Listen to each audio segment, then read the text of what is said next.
ristitud Johannesteks.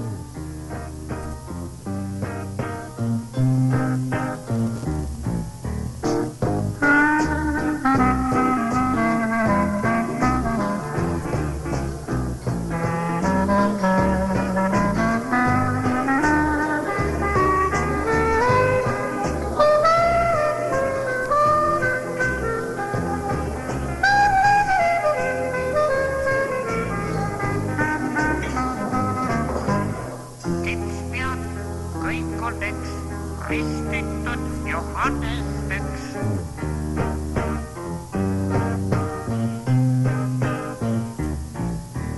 Bang, bang, bang, leile, kes jäi ellu, kes jäi mällu.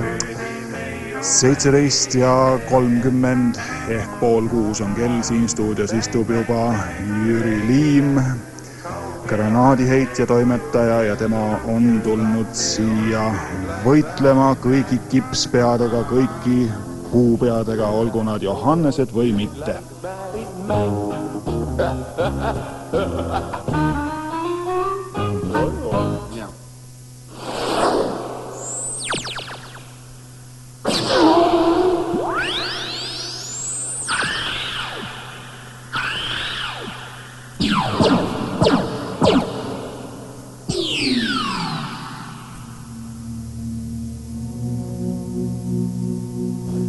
Tere õhtust, lugupeetud top-kuulajad.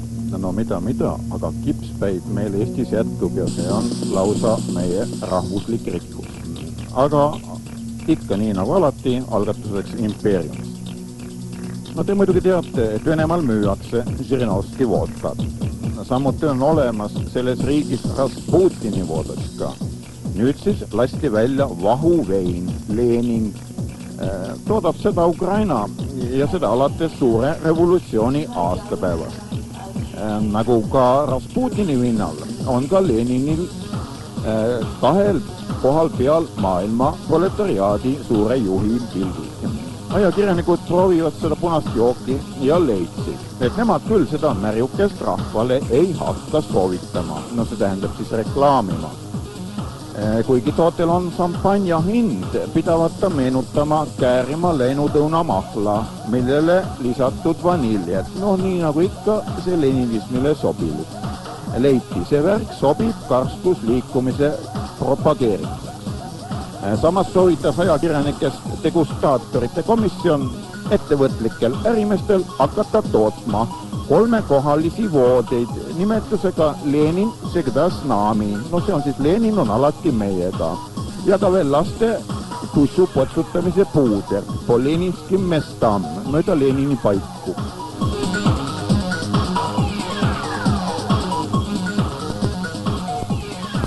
Ja veel impeerium. Venelased pahandasid kuu aega tagasi.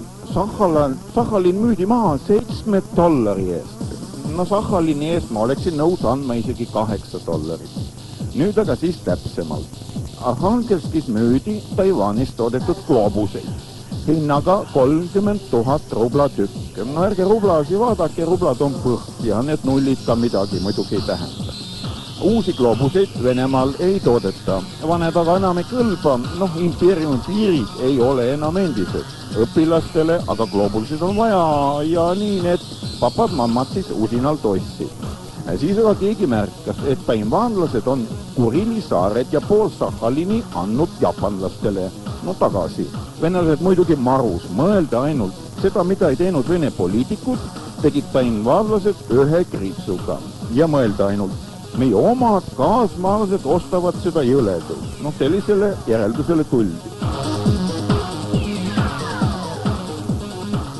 Aga gloobusega on lood veelgi keerulisemaks läinud. Samad pahandamised jätkasid alles hiljuti. Asja teatati. Jaroslavi ilmusid müügile Jaapanis toodetud gloobused. Hinnaga 12 000 rubla tükke. Noh, Taiwani oma, nagu ma ütlesin, 30 000 ja noh, japsid on ikka ettevõtlikumad ja toodavad odavamad. Aga eks hinnavahe ole seepärast, et Jaapani maakerad on täis puhutavad. Ja pahandamiseks ikka samad põhjused. Kurilid ja pool Sahhalini on Jaapani valdustes. No, eeskuju on nakkav. Kui taiwanlased tegid, miks ka siis peremehed ise. Venelased muide aiva kurdavad, nende impeerium kuivab kokku. Nüüd aga on võimalus puhuda oma impeerium nii suureks, kui süda lustib, kuni karplauhti lõhki käib. Poliitikud ja pedagoogid hädaldavad, lapsed veel ei mõista, millist gloobuse ekstremismi japanlased harrastavad.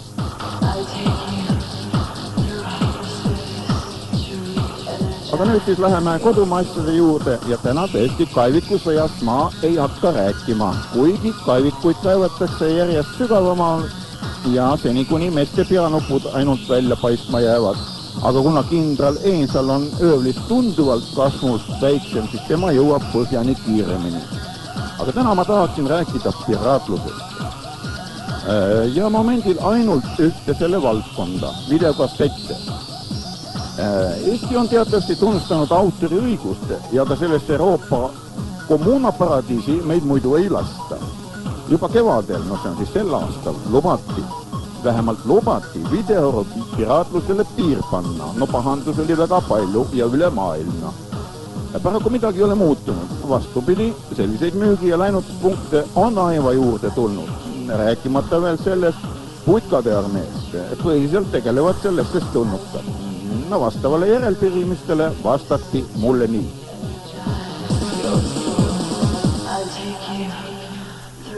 Kuna see on küllaltki tähelepanuväärne tekst, siis ma natukene loen teda osa ette. Videokassetid kuuluvad kultuurikaupade rühma ja neid võib müüa ning lainutada nii statsionaarses kui mitte statsionaarses müügivõrgus. Vatku kena. Videokassettidele, nagu muudelgi importkaupadele, vormistatakse saatelehed, müügilepingud, kvaliteedisertifikaadid ja nii edasi. Dokumendid, mida nõuab toll. Videokassettide originaalsust puudutavates küsimustes on konsulteeritud Tallinna hinna- ja konkurentsiameti, tolliameti ja Eesti autorite ühingu esindajatega. Kontrolli sellele kaubagrupile on seni teostanud majanduspolitsei koos autorite ühinguga.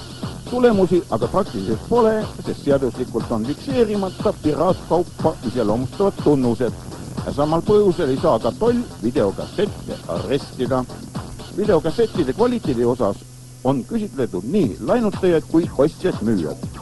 Neist kellelgi pole olnud põhjust kasseti puuduliku kvaliteedi üle tõttu müüjale või lainutajale tagastada. Videokassettidega tegelevad aktsiaseltsi nimekiri ja neid on igal pool esitatud majanduspolitseile kontrollreidide läbimäämist.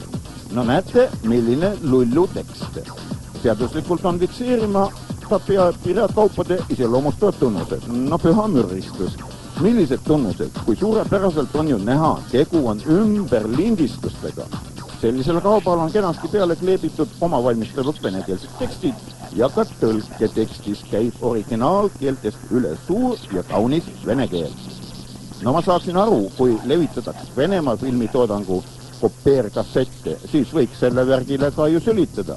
Ise teavad, kuidas oma autoreid austada, nende tööst lugu pidada.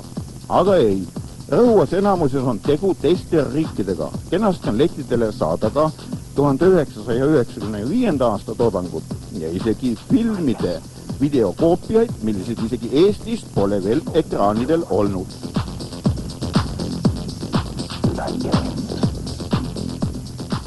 Tänasel valitsuse pressikonverentsil küsisin seda siseministrilt Märt Rasklit.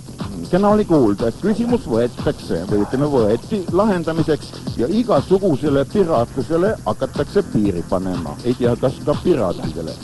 Eks see tähenda ka seda, et eelmised siseministrid sellistele toodanguvargustele vaatasid ükskõikselt. Aga eks neid kultuuritootjate nähtusi ole näha ka igal pool. Seda esitab ka seltskond Talong ja Enno Käo lugu Šašlõki ja raja.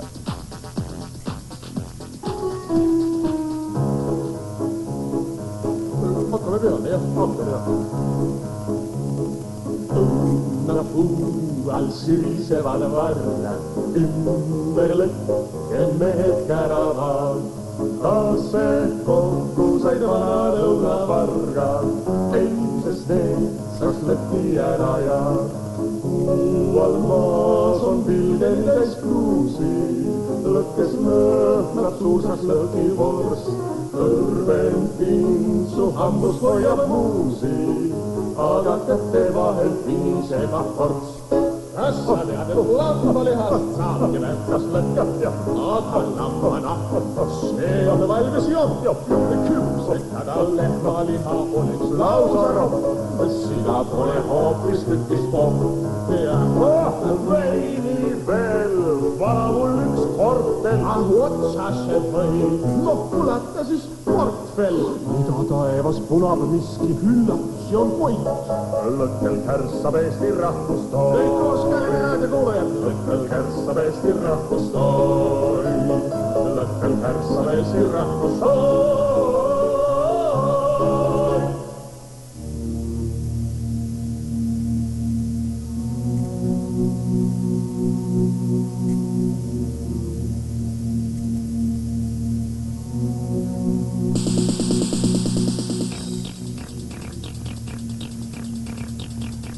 Nojah, eks ta ole.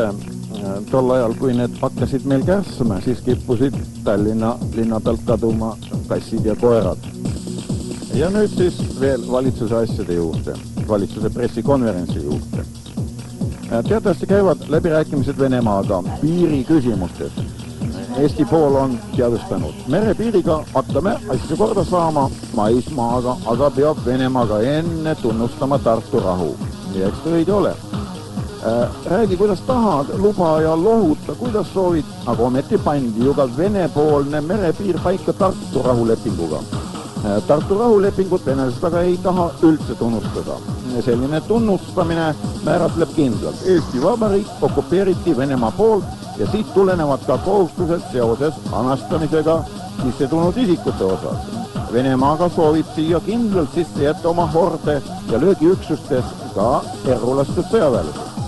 Mulle tundub täiesti allatusena meeleldi omaks võetud venelaste esitatud erusõjaväelaste arv 10 000. Tegelikult on neil ligemale 30 000, kuna neid lasti hakati Eestis eru laskma juba spetsiaalselt aastal 1989. Isegi Saksamaalt ära viidud väed toodi osaliselt Eestisse ja lasti siin erru. Need on jõud, millised võivad Eestile ära teha, sobival ja vajalikul momendil muidugi. Ja nüüd siis esitas venelase veel nõudmise. Nad soovivad Peipsi laiusest omale saada veel 13 kilomeetrit. Täna peaminister kinnitas, Tartu rahulepingust Eesti ei tagane ei merel ega maal. No see tähendab, Vene peab enne kõige tunnistama Tartu rahu ja alles siis võib rääkida muud. Annaks jumal. Ka Peipsi osa 13 kilomeetrit on venelaste enda unel ja Eesti seda ei tunnistada. Vähemalt veel mitte. Tahaks loota Eesti valitsuse jätkuvat meelekindlust ja paistab, et toksimisest on vahel ka kasu.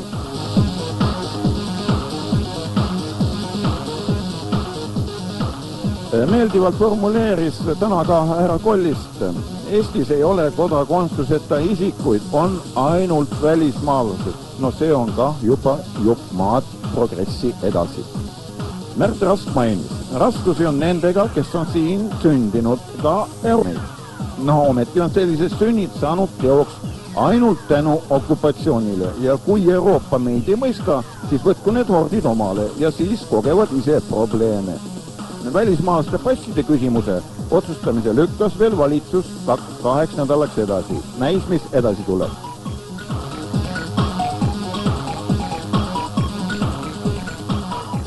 Ja nüüd siis saate lõpuks, nagu meil ikkagi kombeks, elu kaitseväes. Nekrut on meditsiinikomisjoni ees ja kohe mitte kuidagi ei soovi minna Eesti tublisse kaitseväkke. Oma keeldumise tervislikeks põhjusteks toob. Ma ei suuda süüa, juua, magada. Komisjon on vaimustuses. Oleks meil riigis selliseid nekrutte rohkem, siis oleks kaitseväe finantsmured kenasti lahendatud.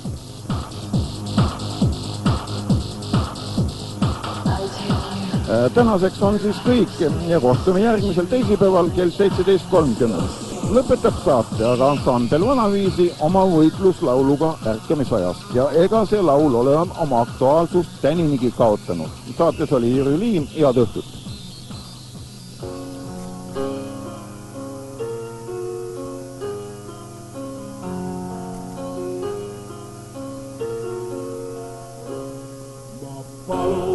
Ma tahan, ma nõuan ja kostub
et laual oleks liha ja piim.